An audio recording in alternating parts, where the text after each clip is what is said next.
What I would ask is the ambassador in El Salvador, we have asked for proof of life of Andre.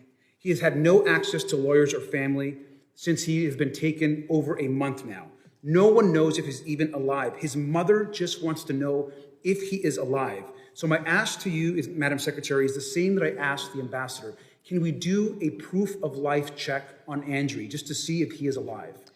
Congressman, we are utilizing the tools that Congress has given us to apply due process to individuals. We are doing that for every person, and we are making sure that we're following what you have given us as far as guidance and how things should be implemented. Would you commit to just letting his mother know, as a mother to mother, if Andre is alive? He was given an asylum appointment by the United States government. We gave him an appointment. We said, Andre, come to the border at this time to claim asylum. He was taken to a foreign prison in El Salvador. His mother just wants to know if he is alive. Can we check? Now, Madam Secretary, you are violating that amendment as we speak, and you are breaking your oath.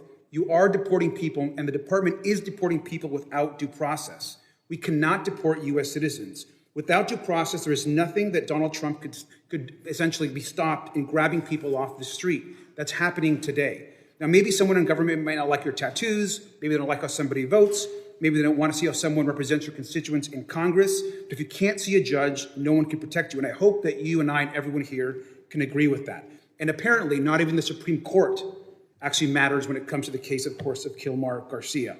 But let's remember that we're not just deporting people. We're sending some of them to be locked up in one of the most dangerous prisons in the world. Now, Madam Secretary, you've heard this case today, but I have to speak about it one more time. I think it's really important. This is Andre Romero. He had an appointment to come to this country to claim asylum. We gave him that appointment. The United States government gave him his asylum appointment. He comes for his appointment. He passes a credible fear interview. He's a gentle person as described by his family. He's openly gay. He was leaving his country for persecution of being gay. He did everything right, claimed asylum, that was legal. And then we sent him to a dangerous prison at the border with no due process. There are claims about his tattoos. He has his parents' names on his tattoos and 2 crowns that relate to a festival back in his hometown. We are paying to lock this young gentleman up forever. What I would ask is the ambassador in El Salvador, we have asked for proof of life of Andre. He has had no access to lawyers or family since he has been taken over a month now. No one knows if he's even alive. His mother just wants to know if he is alive. So my ask to you, Madam Secretary, is the same that I asked the ambassador. Can we do a proof of life check on Andre just to see if he is alive?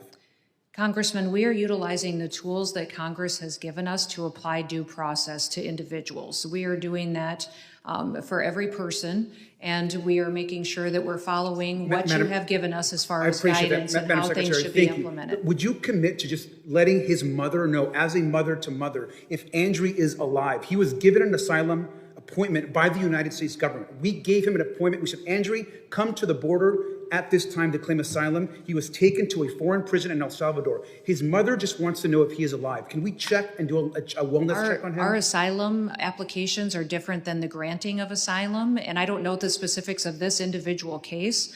This individual is in El Salvador, and the appeal would be best made to the president and to the government of El Salvador on this. This is not under my jurisdiction. Madam Secretary, you have said that CCOT in El Salvador is one of the tools in the toolbox that you have. You have said that and has been quoted as saying that. You and the president have the ability to check if Andre is alive and if not being harmed. Would you commit at least into looking and asking El Salvador if he is alive? This is a question that's best asked to the president and the government of El Salvador. And I think you know very well that you could ask that question. What you are choosing to do, Madam Secretary, is disregard this young man's life, this young man's family, who was given an appointment by the United States. I think it is shameful that you won't even request to see if this young man is alive. His family has no idea, has no access to lawyers. I would hope that we would have the humanity to just check if this young man is okay. With that, I yield back. It's shameful. Gentleman yields. I think we've covered everyone. Mr. Rankin. This wasn't just another policy debate. This was a moral line in the sand. Congressman Robert Garcia exposed exactly what Kristi Noem and DHS, under Trump's direction, are doing, and it isn't just wrong. It's unconstitutional. He didn't let her hide behind talking points or bureaucratic spin. He cited the Fifth Amendment and referenced a recent Supreme Court ruling that confirmed what legal scholars have said for decades. Non-citizens are guaranteed due process under U.S. law. And yet, here we are. Andre Romero, a young, openly gay man fleeing persecution, followed every legal step to seek asylum. He had an official appointment, passed his credible fear interview, and complied with every process required. Instead of a court hearing, he got a one-way ticket to one of El Salvador's most dangerous prisons. No trial, no lawyer, no family contact, no confirmation that he's even alive. And Kristi Noem, she couldn't even commit to a wellness check. Not a case update, not a legal status confirmation, just a simple answer for a grieving mother. Is my son alive? She refused. That's not leadership. That's not compassion. And it sure as hell isn't constitutional. Garcia's confrontation wasn't theater. It was a plea for basic humanity and a demand that the Secretary of Homeland Security honor her oath. But instead of accountability, America got indifference. Here's the truth. If the government can disappear someone without a hearing, without a lawyer, and without even confirming they're alive, then no one is safe. Due process isn't partisan. It's a constitutional right.